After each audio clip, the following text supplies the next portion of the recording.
Hi, this is Julia M. Spencer. I'm a real estate advisor, investor, and your number one source for real estate advice online. And my channel is there to teach you about anything and everything in the world of real estate investing, real world of real estate investing, where you get the actual real answers and not a bunch of sales tactics. So I got a message from one of my subscribers, and she asked me if there's a way that she can bid on tax sale auctions and buy tax liens and tax deeds online. And basically she said that she's not she's a realtor actually, and I get actually a lot of questions from realtors, and I want to say at this point I am not a realtor. I don't have a license to sell real estate in any state. Actually, I'm not an attorney. I do have a lot of people that I work with that are realtors and attorneys, obviously, but I am a pure strict investor. I invest only for my own purposes, so I do not need to have a license for this. But this particular realtor, she is located in Georgia, or based in Georgia, but she works a lot. She's actually said that she's been a resident of Georgia for some 19 years, and she knows her areas in Georgia where to buy and where not to buy. So that's actually that's like the very important, most important thing for any real estate investor, is to know the area where you're investing. But the question that she had is there a way to purchase properties online? And what she specifically referred to is tax sale foreclosures. And what she really wanted to do is, she actually said that she can find somebody that can go to the properties for her, but she just can't physically be at the courthouse steps the first Tuesday of the month to purchase them. So is there a way for her to buy them so she doesn't miss out on any opportunities? She works 40 to 50 hours a week. That's a lot. And here is the answer to that question. First off, I basically said that yes, you can buy real estate properties online, and you can buy tax liens and tax deeds online.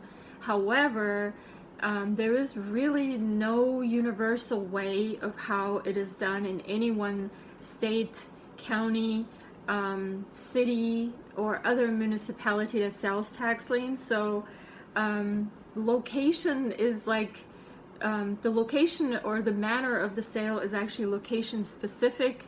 And in the state of Georgia, unfortunately, the law does say that the legal hours of sale are between 10 a.m. and 4 p.m. on the first Tuesday of the month in front of the courthouse steps for that particular county, if it's a county sale. And usually the cities kind of follow suit and also have the sales in front of the county courthouse. And this supposedly happens rain or shine. However, I've seen them move into like the covered porch area, I guess, in front of the courthouse if the weather is inclement weather. But what you're talking about here is buying them online. Now, you have to really analyze where you're trying to buy and what you're trying to buy. For example, if you go to the state of Florida, most all of lien sales are actually conducted online. There is no place that you can travel to, and you have to do this online. There's no other way to do it. If you go, for example, like South Carolina, they have over-the-counter sales, and the actual lien sales are actually conducted inside the courthouse, and it'll tell you in the publication in the newspaper, or if you ask them tax sale department or real estate department of that county where the tax sale is conducted, they'll usually give you a piece of paper, and it tells you exactly where the sale is going to be, with a room number, if it's inside somewhere, of course. But really my short answer is there's really no universal way that I can say, okay, you can do this online. Now in states such as, I guess there's a website actually that I've used that's called realauction.com, and there's a couple of states in there that also conduct their sales online on realauction.com, and the states are Arizona, Colorado, Florida, of course, does it in some form, not all counties, obviously, Illinois, Maryland, Nebraska, New Jersey, and New Jersey is actually a big one where they do it online on realauction.com, but it really is location specific. Now, if you're located in Georgia, where I am actually, you kind of have to count to be on the courthouse steps.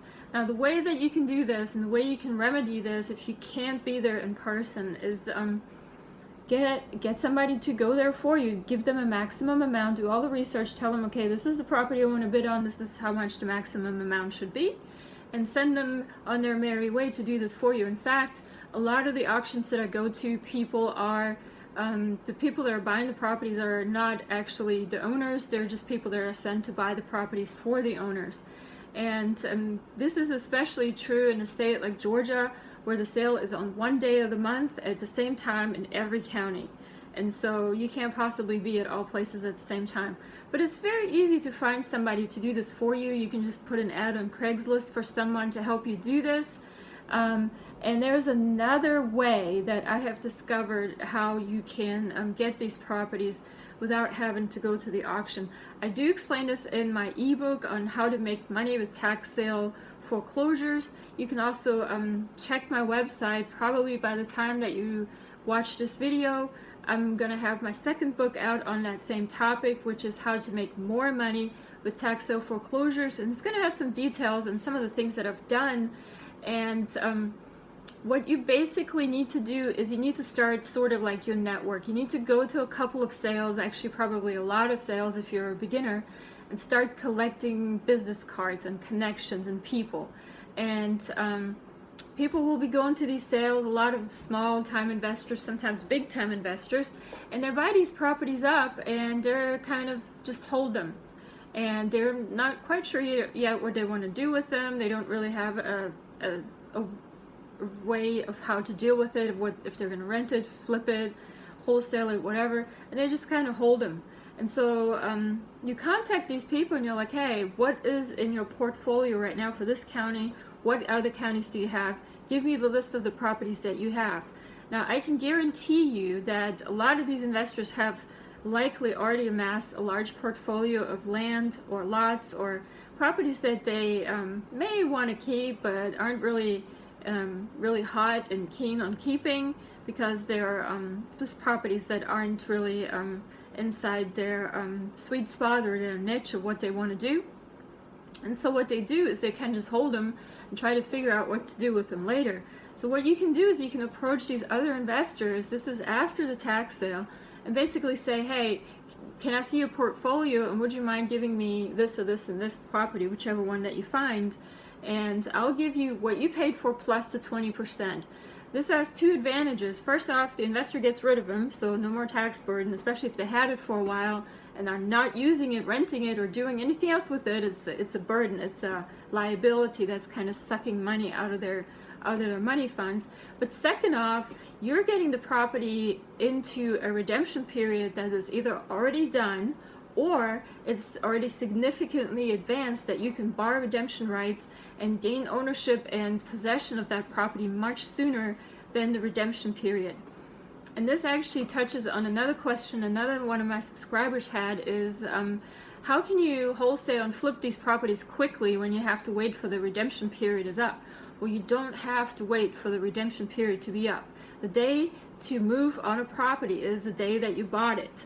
You don't have to wait. Even if the redemption period is like 3 years, I mean, if you have time and you don't mind that your money just sits in some county's bank account for that long and you don't need it, that's fine by me. But I kind of like to have my money back as soon as possible, either by selling the property or getting my penalty or interest rate.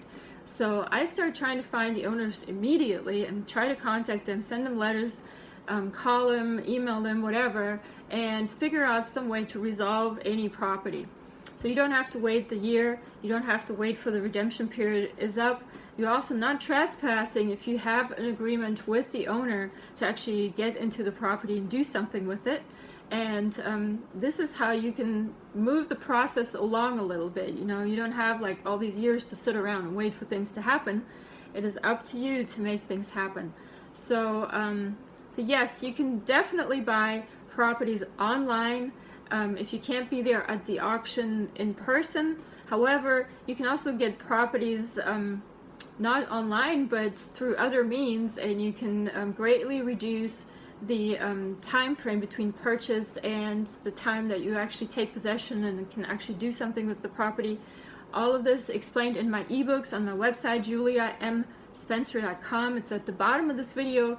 Go there, subscribe today, check out my ebooks, send me questions, and leave me comments. I love comments. I see them immediately when you post them. I don't always respond right away, but I do see them. And send me messages, emails, whatever. I'm here to help you, to enlighten you about the real world of real estate investing, because I am in the trenches. I'm doing it every day. Have a great day, and hope to see you investing very successfully soon. For your free guide to real estate investing, visit juliamspencer.com.